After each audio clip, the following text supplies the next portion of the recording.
Welcome, Saints fans and Hoodats from all over the world. This is Kyle T. Mosley here with Bob Rose of the Bayou Blitz. But this is our second line halftime report, and welcome to it. And Bob, the Saints are leading 17-7 against the Tampa Bay Buccaneers at the Superdome.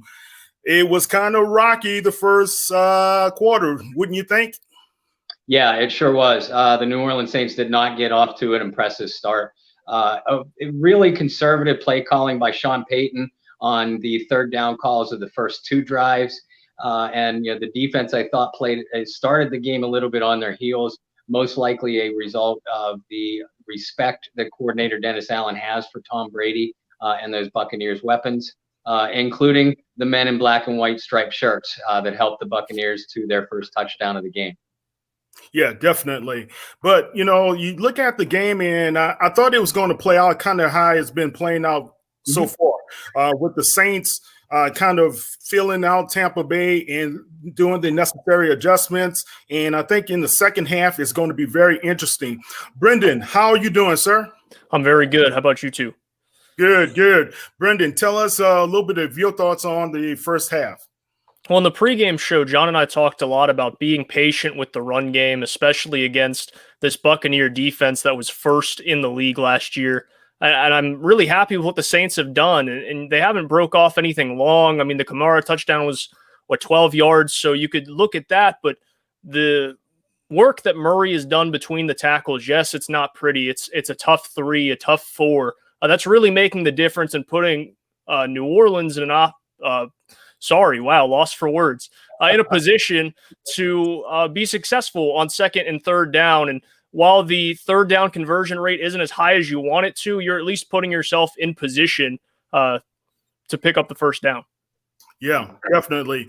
The run game, I think the Saints can capitalize more on the run game. They were having some push up front. Bob, do you think they're going to turn back to it? Yeah, Kyle, I absolutely do. And I kind of agree with what Brendan said. I find it interesting that the Saints have been leaning on Latavius Murray in the ground game in the first half. But I believe that a reason for that is, I pointed out in our pieces earlier in the week, that Tampa Bay has a really talented front seven, but they're thin there. So a team that can stay patient and pound at them with the run game might be able to break off some big gainers in the second half. And then is when I would expect to see the ball more in Alvin Kamara's hands. But the Saints have a very clear strategy here, to wear down the Tampa Bay front. And that also sets them up for a potential a big play off a play action fake, through the middle or latter portion of the third quarter. Yeah, definitely. All right. Right now, Murray has 5 carries for 18 yards. Kamara has 4 carries for 8 yards. Drew Brees also has some yardage there, guys, toward the end. But what I liked about what was happening, especially in the second quarter of the game, Brendan, it looks like the Saints' defensive front was starting to get to Brady. Yeah, and that was a point of concern as well without Marcus Davenport. Was this kind of defensive line rather going to be able to get to Brady, knock him off his spots? Obviously, Trey Hendrickson picks up a sack in there, and good for him. And it was just an excellent read by Sheldon Rankins, actually, who dropped back off that attempted swing that was eventually going to go upfield to Gronk. So for him to step back and take that space, it really allowed Henderson to get around and get the sack on Brady. I think after that first drive, they were just able to settle in, calm down a little bit. Obviously, the Marcus Williams interception kind of flipped the game a little bit. So that defensive line, being able to stop, whether it be Barber, whether it be Fournette, the couple carries that he's gotten, it's given the defense a little bit of that jump start that they needed. And maybe a wake-up call with Brady taking the team down on a 9-play drive that just looked effortless. Yeah. It looks like the Saints were kind of sleepwalking until that Marcus Williams play, man. And, Marcus Williams is one of your favorite players there, Bob. So it was good that he had some redeeming qualities there. Now, going into the second half, I believe the Saints are going to use Kamara in a different way, hopefully on the ground, like you said. I think Brees was kind of – you can see where the preseason games were missed, right, Bob? Yeah, you could, and that by both teams. But I think it's due to the Saints' experience on both sides of the ball, not only the experienced players, but with each other, that allowed them to settle into the rhythm of a game plan a little bit faster than what we've seen from Tampa Bay. And it's going to be really interesting to see the halftime adjustments, because that's going to affect both sides not having any preseason games as well. It's like starting from scratch, and we've seen in the past, that Dennis Allen in particular, and Sean Payton on the offensive side of the ball, they come out of the second half making some fine adjustments. But you're operating against one of the best adjusting quarterbacks in the history of the game, in Tom Brady. So it's going to be an interesting head-to-head battle to come out of the locker room. Yeah, and Brady was not too happy toward the end of the first half. A possible Malcolm Jenkins penalty, but defensive backs usually have that ability to hook the other side of the player, right? So I think that was a good no call on the Saints. But, Brendan, I was concerned about the penalties early on for the Saints. Yeah, especially the first few. You look especially at the one on Marshawn Lattimore on Mike Evans going down the field. And honestly, I didn't see a whole lot there personally. But those penalties, if you take those out of that first drive, I don't know if Tampa Bay is able to punch it into the end zone. Those penalties didn't just keep the drives alive, but as you said, Kyle, it took a lot of yardage. You look at two different 15-yard penalties, or at least spot ball penalties, and that kept the drive alive. Maybe it got Brady a little bit more comfortable with the line and with his receivers, and realizing, you know what, we might not be perfect here, but these mistakes that the Saints have made, we're going to be able to capitalize on them. Definitely. All right, let's go over some of the stats. Drew Brees is 13 of 19 for 94 yards, 97.3 quarterback rating. Jared Cook, he was targeted 5 times, man, and that last target was a big miss and a possible touchdown for the Saints, but he has 34 yards. He's leading the receivers. I'm surprised how they are underutilizing Mike Thomas, Bob. Yeah, I am too, and I certainly expect Mike to get in more heavily involved in the game plan in the second half. The only thing that I can suspect is that Sean Payton and that offensive staff felt like the Tampa Bay was going to gear their defense towards containing Thomas, so they wanted to get their other weapons involved early, and they had some so-so success at that. I mean, they put 17 points on the board, so you can't say it was unsuccessful. But Michael Thomas is such a big, huge part of this offense that you have to believe he's going to be more heavily targeted in the second half. Exactly.